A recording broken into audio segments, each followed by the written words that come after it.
Dame un grr, ¿Un qué? un grr, ¿Un qué? ¿Un qué? un grr, ¿Un qué? un grr, ¿Un qué? un grr, un grr. Bismillahirrahmanirrahim. Assalamualaikum warahmatullahi wabarakatuh. Halo teman-teman semua, perkenalkan nama saya Nur Fadila dengan NIM 202401010129. Nah teman-teman semua, pada video kali ini saya akan membuat video presentasi mengenai teori motivasi belajar dari mata kuliah Psikologi Pendidikan yang diampuh oleh Bapak Muhammad Ilham SPD MPD guna untuk memenuhi tugas pada kali ini. Nah, untuk tahu lebih lanjut, yuk simak videonya. Nah, teman-teman, sebelum melangkah ke penjelasan yang lebih jauh, kita harus tahu apa sih motivasi itu. Nah, motivasi adalah inti dari psikologi pendidikan yang menjelaskan mengapa individu memulai, melanjutkan, dan menghentikan suatu perilaku. Dalam konteks belajar, motivasi adalah pendorong utama yang mempengaruhi seberapa keras, seberapa dalam, dan seberapa lama siswa akan belajar. Motivasi belajar yang kuat berkorelasi positif dengan hasil belajar yang lebih baik, ketekunan, dan penggunaan strategi pembelajaran yang efektif. Motivasi itu sendiri terbagi menjadi dua, yaitu motivasi intrinsik dan motivasi ekstrinsik. Nah, kita membahas motivasi intrinsik dulu. Motivasi ini adalah timbul dari dalam diri individu, didorong oleh rasa minat dan rasa ingin tahu, kepuasan dan kesenangan dalam proses belajar itu sendiri. Siswa termotivasi intrinsik cenderung mencari tantangan dan pemahaman mendalam. Berbeda dengan motivasi ekstrinsik, berasal dari faktor eksternal seperti hadiah, pujian, nilai, atau bahkan menghindari hukum. Meskipun dapat memicu perilaku belajar, terlalu mengandalkan motivasi ekstrinsik dapat mengurangi minat belajar sejati. Adapun perbedaan antara keduanya, yaitu motivasi intrinsik berkaitan dengan kualitas pembelajaran yang lebih dalam, sementara motivasi ekstrinsik seringkali berfokus pada nilai akhir. Nah, masuk pada pokok pembahasan kita, yaitu teori-teori motivasi belajar. Yang pertama ada teori behavioristik. Nah, teori ini berfokus pada perilaku yang dapat diamati, didorong oleh stimulus respons dan penguatan atau reinforcement. Kemudian adapun tokoh-tokohnya yaitu ada B.F. Skinner, operant conditioning, dan Edward Thorndike atau law of effect. Nah, adapun prinsip pada teori ini yaitu perilaku yang diikuti oleh konsekuensi positif cenderung diulang, sementara yang diikuti konsekuensi negatif cenderung dihindari. Adapun pengimplikasiannya yaitu guru dapat menggunakan penguatan positif seperti memberikan pujian atau memberikan hadiah untuk mendorong perilaku belajar yang diinginkan. Namun, ada keterbatasan dalam membentuk motivasi jangka panjang dan intrinsik. Lanjut pada teori motivasi belajar yang kedua, ada teori humanistik. Teori humanistik ini berfokus pada potensi manusia untuk berkembang, aktualisasi diri, dan kebutuhan psikologis. Adapun tokohnya yaitu ada Abraham Maslow atau hierarki kebutuhan dan Carl Rogers atau konsep self-concept dan kondisi positif.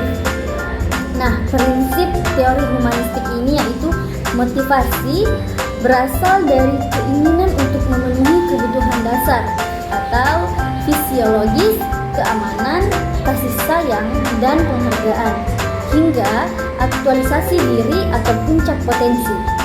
Kemudian pengimplikasiannya yaitu guru harus menciptakan lingkungan belajar yang mendukung, aman, dan positif, serta memfasilitasi otonomi, kompetensi, dan hubungan positif siswa memungkinkan mereka untuk berkembang secara optimal.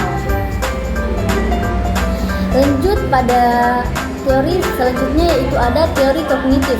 Nah, teori kognitif ini berfokus pada proses mental internal, itu berupa pemikiran, pemahaman, interpretasi informasi, keyakinan, dan atribusi.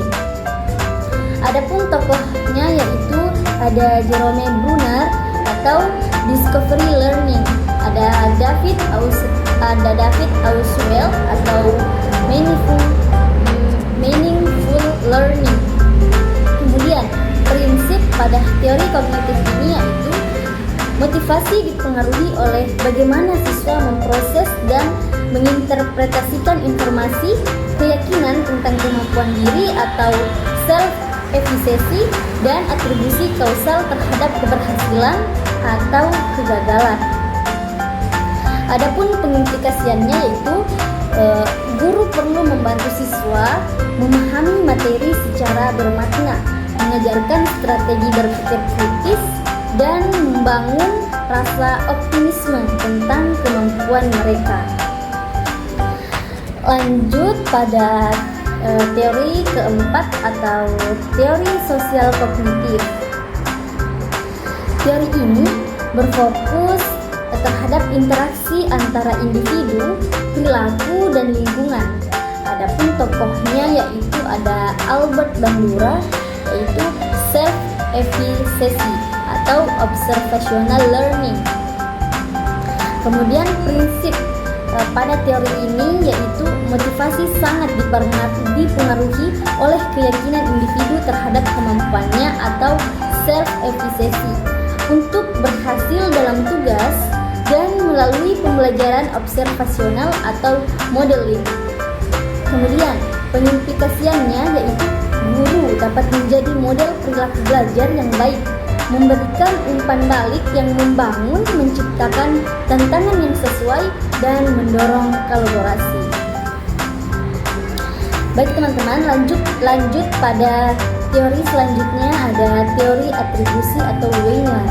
Nah, teori ini sendiri berfokus pada bagaimana individu menjelaskan sebab-sebab keberhasilan dan kegagalan mereka. Nah, ada dimensi atribusi, yaitu locus atau internal atau eksternal, stabilitas atau stabil atau tidak stabilnya, kemudian kontrol atau dapat dikontrol atau tidak dapat dikontrol. Nah, adapun pengimplikasiannya yaitu guru perlu membantu siswa mengatribusikan keberhasilan pada usaha dan kemampuan yang dapat dikembangkan, yaitu internal atau dapat dikontrol, bukan pada faktor eksternal atau stabil yang tidak dapat dikontrol. Kemudian lanjut pada teori selanjutnya ada teori harapan nilai atau ekspektansi value theory. Nah, pada teori kali ini berfokus pada motivasi. Nah, motivasi adalah fungsi dari harapan individu untuk berhasil dan nilai yang diberikan pada tugas.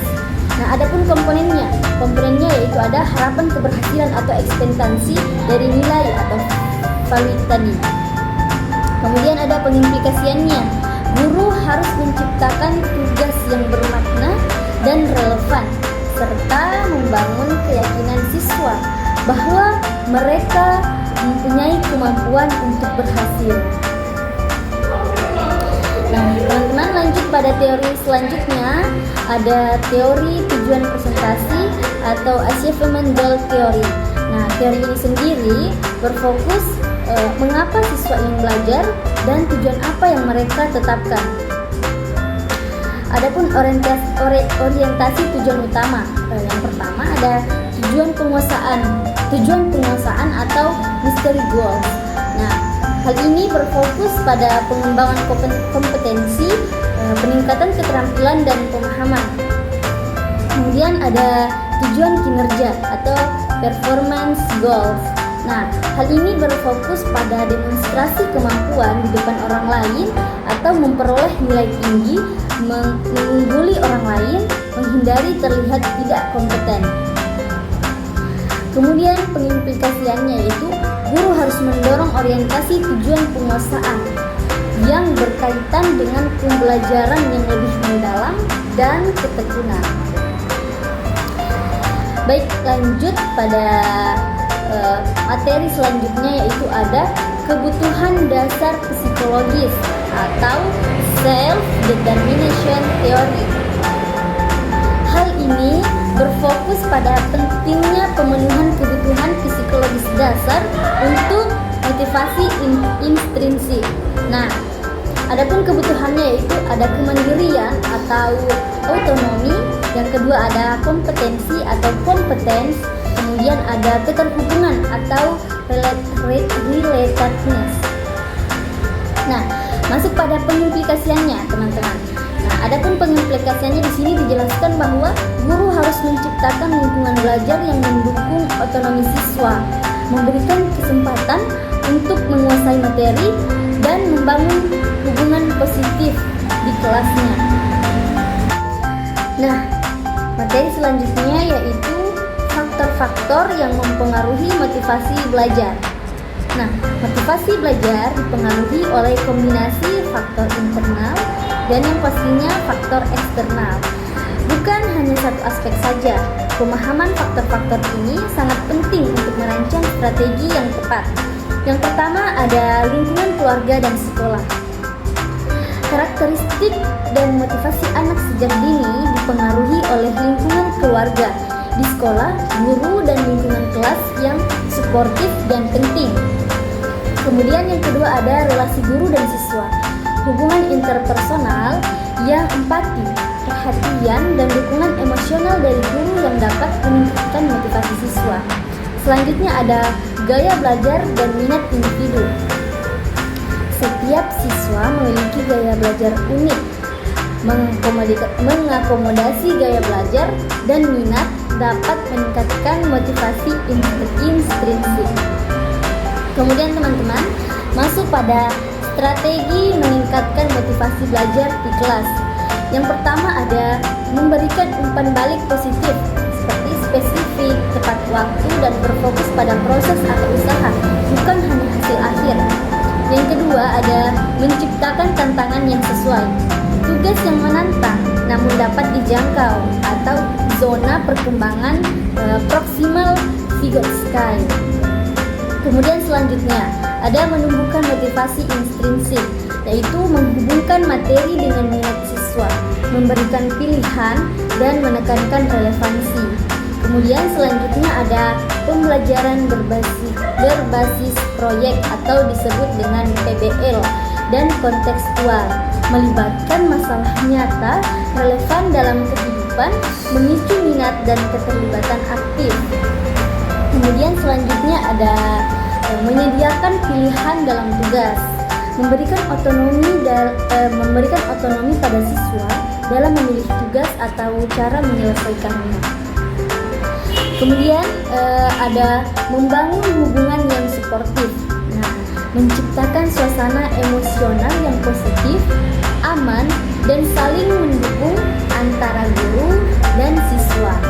Kemudian yang terakhir ada membangun keyakinan diri atau self-efficacy, yaitu memberikan pengalaman keberhasilan, umpan balik membangun, dan yang terakhir ada pemodelan yang baik. Nah teman-teman, itulah tadi beberapa poin-poin penting mengenai teori motivasi belajar. Dapat disimpulkan bahwa ternyata motivasi belajar bukanlah sesuatu yang statis, melainkan dapat ditumbuhkan dan diperkuat melalui berbagai strategi yang tepat.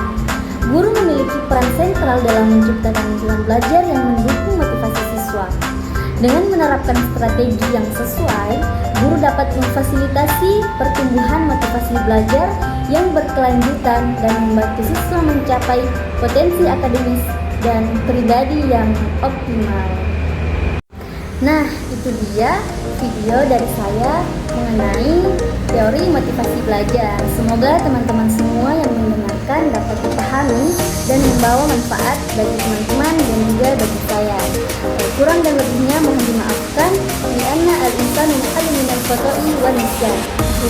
Wassalamualaikum warahmatullahi wabarakatuh.